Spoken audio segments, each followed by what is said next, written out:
नमस्कार।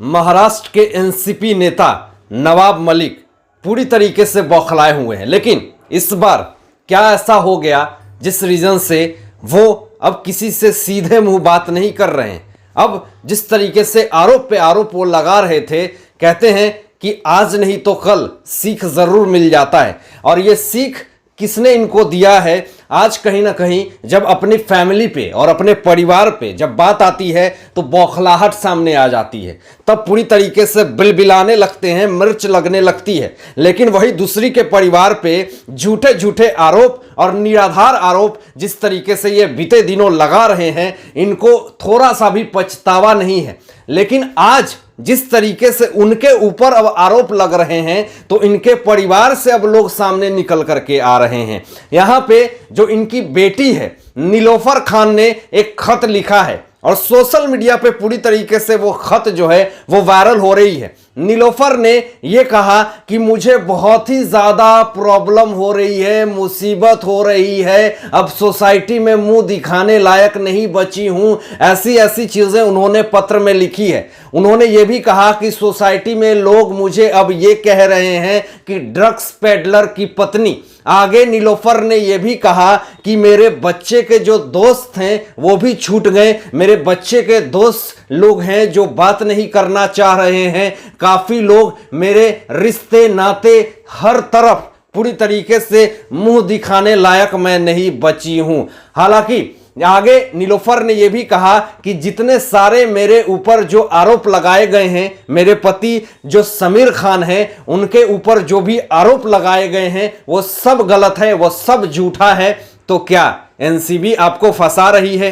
आप जिस तरीके से आरोप लगा रहे हैं, बाकायदे कोर्ट में 195 किलोग्राम गांजा पूरी तरीके से दिखाई गई कोर्ट में, तभी जाकर के समीर खान को गिरफ्तार किया गया था। अभी वो जमानत पे है, लेकिन फिर से इन्वेस्टिगेशन जारी होगी, फिर से एनसीबी एसआईटी टीम आ चुकी है। तो अब डर है कि कहीं नीलोफर अपने पति को फिर से गिरफ्तार होते हुए ना दिखले। और जिस तरीके से ये आरोप लगा रही हैं आप कि समीर खान के ऊपर जिस तरीके से आरोप है वो सब जो है वो झूठा है, तो आपके पिता तो खुद एक बहुत बड़े मंत्री है। क्या आपको लगता है कि वो अपने दामाद को इस तरीके से गिरफ्तार होने देते? तो इस तरह की पहले तो आप बयानबाजी करना छोड़ दीजिए। और कहीं ना कहीं आपके साथ जो इस तरह का वारदात हो रहा है और आपको आज अगर सोसाइटी में लोग ये बोल रहे हैं, तो आप अपने पिता से जाकर के पूछिए, नवाब मलिक जी से, कि वो जिस तरीके से समीर वानखेड़े जी के ऊपर झूठा पे झूठा, गलत पे गलत, बिना प्रूफ के फर्जी इस तरह का आरोप जो लगा रहे थे। और मैं ये फर्जी क्यों कह रहा हूं? क्योंकि फर्जी जिस तरीके से ये आरोप लगाते हैं, जिनका ना कोई प्रूफ है ना कोई फैक्ट्स है, बस सामने आकर के ये बयान दर्ज करवा देते हैं, प्रेस कॉन्फ्रेंस कर लेते हैं और अपनी बात को रख देते हैं। लेकिन यहां पर पूरी तरीके से नवाब मलिक की जो है वो मुसीबत बढ़ रही है, क्योंकि नीलोफर खान ने जिस तरीके से यह बात कही है कि मेरे पति बिल्कुल निर्दोष हैं, तो यहां पर यह बात मानने लायक नहीं है। अब मैं आपको एक बहुत ही इंपॉर्टेंट सोर्सेस से खबरें बता रहा हूं कि हो सकता है कि नीलोफर खान की भी, यानी नवाब मलिक की बेटी को भी एनसीबी गिरफ्तार कर सकती है। लेकिन ऐसा क्यों कह रहा हूं?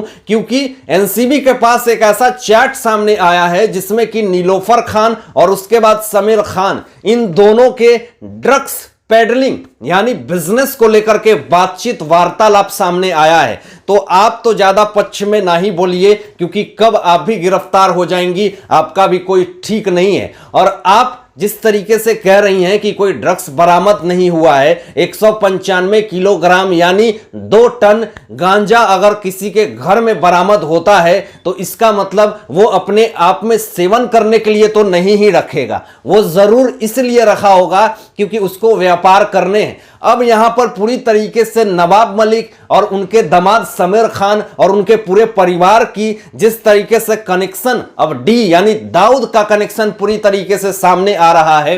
पूरा महाराष्ट्र में जिस तरीके से बड़े बड़े नेता दाऊद इब्राहिम के गुर्गे लोग पले हुए हैं महाराष्ट्र में और पूरा फल फूल रहे हैं, ड्रग्स का कारोबार कर रहे हैं, तो ऐसी स्थिति में एनसीबी पूरी एक्टिव हो चुकी है। ऐसी स्थिति में पूरा एनसीबी जो है वो अपने आप में ऐसा अपासा फेंक रही है कि बहुत सारे लोग भी यहां पे एक्सपोज होते हुए दिख रहे हैं। लेकिन मैं आपको बता दूं कि नवाब मलिक तो बैठने वाले नहीं हैं, वो हर रोज कुछ ना कुछ खुलासा करते ही रहते हैं। लेकिन जब उनके अपने बच्ची पे बात आ रही है तो अब ये तिलमिला उठे हैं, पूरी तरीके से भभक उठे हैं कि अब मैं करूं तो करूं क्या, सिर पकड़ के बैठे हुए हैं। लेकिन आपको यह भी बता दूं कि इनको सोचना चाहिए कि कौन एक सरकारी दफ्तर जो है, जो काम करने वाला सरकारी ऑफिसर है, कौन है जो 2.5 करोड़ का जूता पहनता है। बिना सोचे समझे, बिना कोई फैक्ट के, बिना कोई प्रूफ के बस इन्होंने इल्जाम लगा दिया।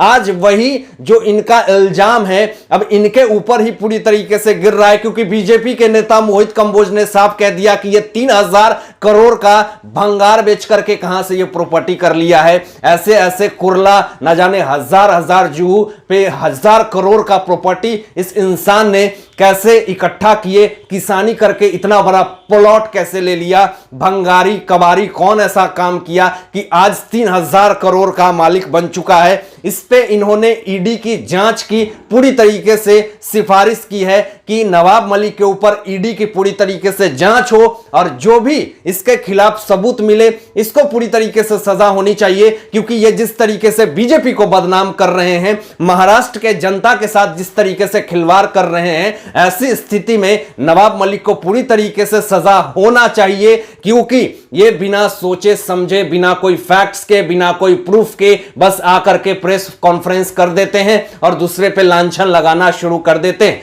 लेकिन एक चीज को याद रखने की कोशिश कीजिएगा नवाब मलिक जी, क्योंकि आपकी बेटी यानी नीलोफर खान के ऊपर जिस तरीके से लोग अब ये कह रहे हैं कि ड्रग्स पेडलर की पत्नी है, तो उसी तरह से समीर वानखेड़े की पत्नी क्रांति रेडकर जी को जिस तरीके से लोग ये कह रहे थे कि तुम्हारे पति पे ऐसा ऐसा इल्जाम लग रहा, चलो आज आप तो गलत हो गए, लेकिन उस वक्त सोचिए जब आप 28 दिन से आप सिर्फ और सिर्फ आरोप पे आरोप, आरोप पे आरोप और झूठा आरोप, बिना प्रूफ के आरोप लगाए जा रहे थे, जब आज अपनी बेटी के साथ इस तरह का आरोप देखने को मिल रहा है तो आपको कैसा यह फील हो रहा है, जरूर सोच के बताइएगा। क्योंकि सबका परिवार, सबकी संपत्ति होती है और आप उसके ऊपर जिस तरीके से कीचड़ उछाल दे रहे हैं बिना सोचे समझे, तो यह कहीं ना कहीं आपके लिए और आपके लिए बहुत ही शर्म की बात है कि इतना बड़ा कैबिनेट मंत्री होने के साथ साथ भी आप ऐसे और इस तरह की अभद्रता वाला बयान देते हैं किसी की बहन और बेटियों को। यहां तक तो आपने समीर वानखेड़े जी की बहन यास्मीन वानखेड़े को भी नहीं छोड़ा, वहां भी उन्होंने आपने ऐसे ऐसी बातें कही, ऐसी अनगरल बातें कही और उनको ड्रग्स पेडलर से संबंध इकट्ठा करने की बातें कही और चैट भी दिखाई जिसमें कि यास्मीन वानखेड़े ने कुछ ऐसा बात नहीं किया था उस ड्रग्स पेडलर से। बस आपने यह कह दिया कि देखो किस तरीके से ये ड्रग्स पेडलर से बात कर रही है, आप तो पूरी तरीके से उछलने लगे। लेकिन आपके बात में तो कोई प्रूफ था नहीं, कोई तथ्य था नहीं, बस आप अपनी बात रखते हैं बिना सोचे समझे। तो अगली बार से जब भी प्रेस कॉन्फ्रेंस करिएगा जरूर सोच समझ के करिएगा, नहीं तो ऐसे ही मैं आवाज उठाता रहूंगा।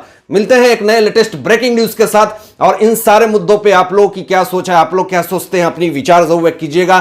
तो आज के लिए बस इतना ही, धन्यवाद।